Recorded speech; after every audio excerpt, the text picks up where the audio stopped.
Okay, so what I want to do, hopefully you can see this okay if I zoom in,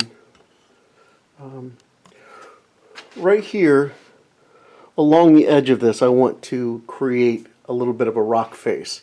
And since we're in the middle of coronavirus and I can't order anything and get it here anytime soon or go to my local hobby shop to buy something, and I don't have either rock molds or some existing rock castings, but what I do have is a 5-gallon bucket of plaster of Paris. So what I want to do is make my own, or try to make my own rock castings. So let me take this over to the bench and show you what I'm doing. Okay, so what I did is I mixed up some very thin plaster of Paris and I've poured it into this lid. Trying to get, shooting for about 1/8 of an inch thick. I don't know, I didn't really make enough. I planned to try to fill the lid up evenly, just to have a better idea of how thick it was going to turn out. But so anyway, I'm going to let this dry and then I'm going to come back and try to carve in some rock faces into it, and then pop it out, crumble it up, and then we'll see what we can come up with. So let me let this dry. It'll take a couple hours, then we'll come back to start do some carving. Well, while waiting for this to dry, I remembered once seeing a YouTube video about making rock molds out of tin foil or aluminum foil.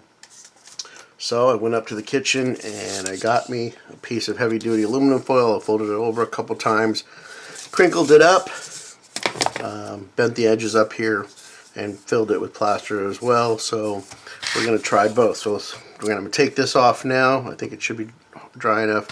And then after I take this off and take a look at it, let me go ahead and try to take this off.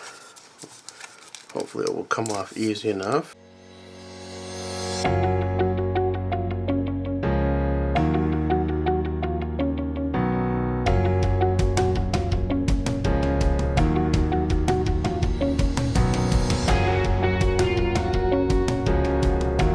Well, it looks like a mold made of crinkled up tinfoil, but maybe once we paint it and we break it up and it's in smaller sections, it has some potential.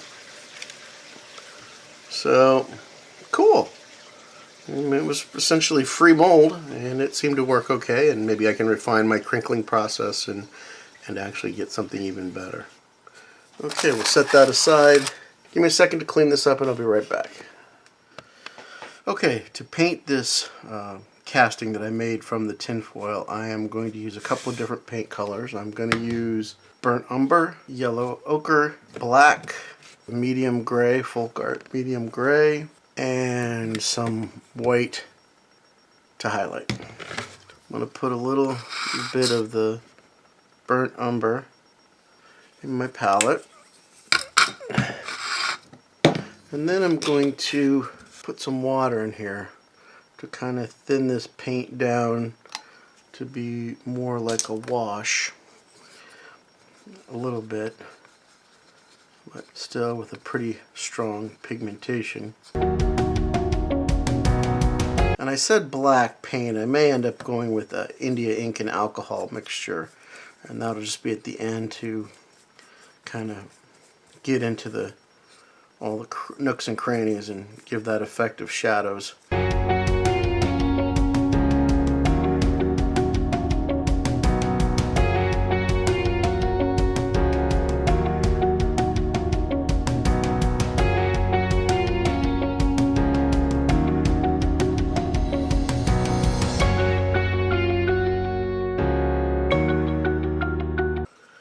we go. I'm going to let that dry for a minute and then I'll be back.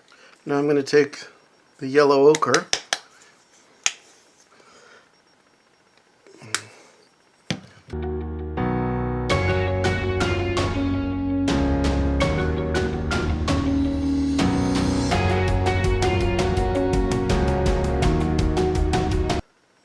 okay, then the next color I'm going to go with is this gray. I've actually still got some on my paint palette from the last thing I was painting.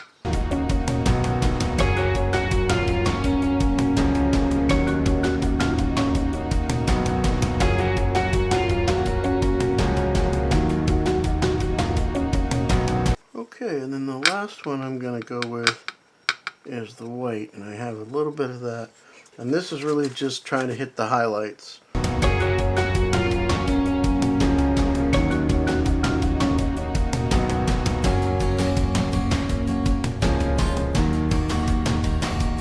Alright, and then we will, for the last thing, go ahead and do the wash of India ink and alcohol.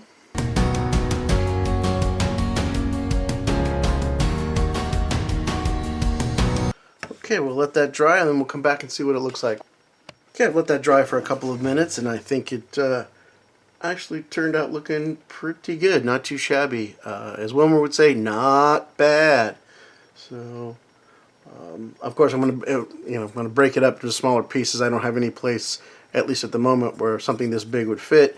And then obviously I'll have to touch up the edges or and blend it in with the scenery. But anyway, I'm going to go ahead, I'll break this up and I'm going to go over the layout and get it put in place, and then when I'm all done with it, at least in place, I'll give you guys a look at how it turned out.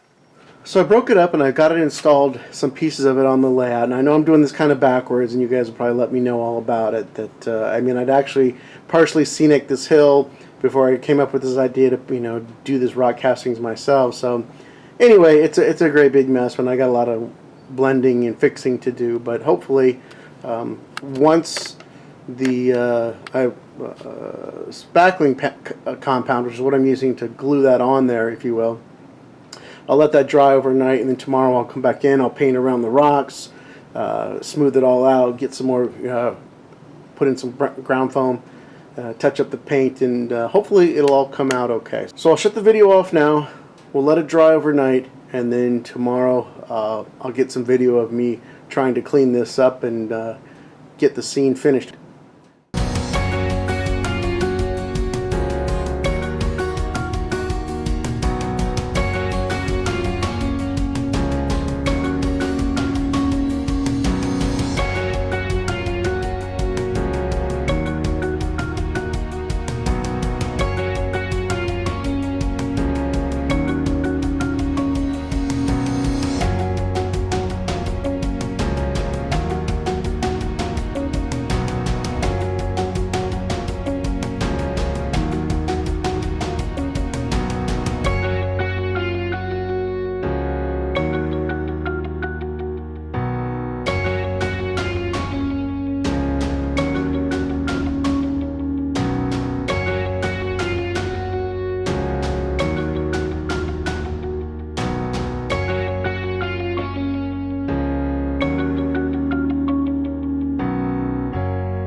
Adding some ground cover. For starters, I'm going to put down some full strength glue and then put on some dirt.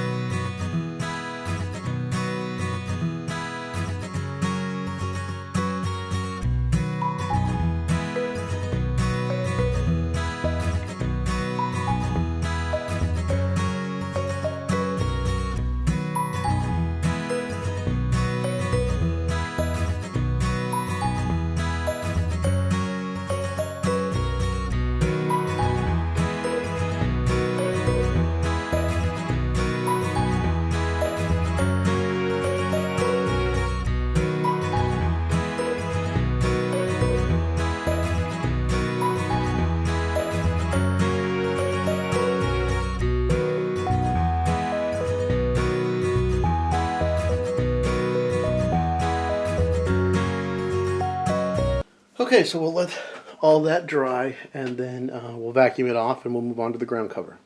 The glue's dried, and off camera I went ahead and vacuumed off all the excess dirt that was loose, and then I took a small brush and I just kind of brushed off all the rock faces to clear away any excess dirt that might be there. So now what I'm going to do is put down another layer of glue around the rock faces and add some ground foam.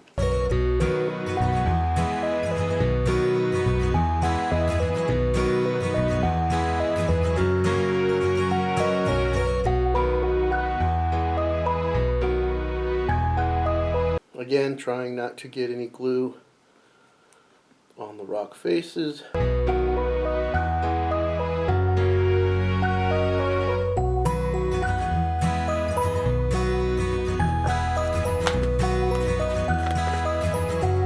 going to let that dry and then I'll come back, brush off the rock face, and then we'll seal it down with some scenic cement.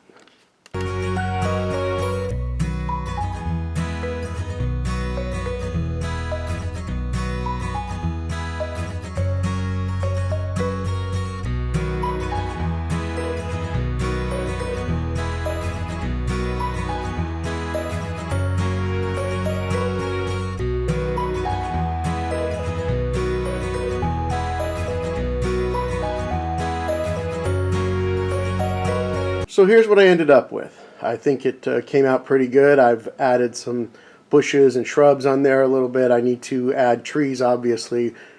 Zooming in a little bit, I think it actually came out pretty doggone good for a tinfoil rock mold and a day's effort. So, okay, so that'll wrap this video up. I do apologize. I was originally planning to do the hand-carved rock face, and then I got sidetracked. Anyway, maybe I'll make a future video on the other project. So thanks for watching, everyone. Please like, subscribe, leave any comments, much appreciated, and I will see you down the rails.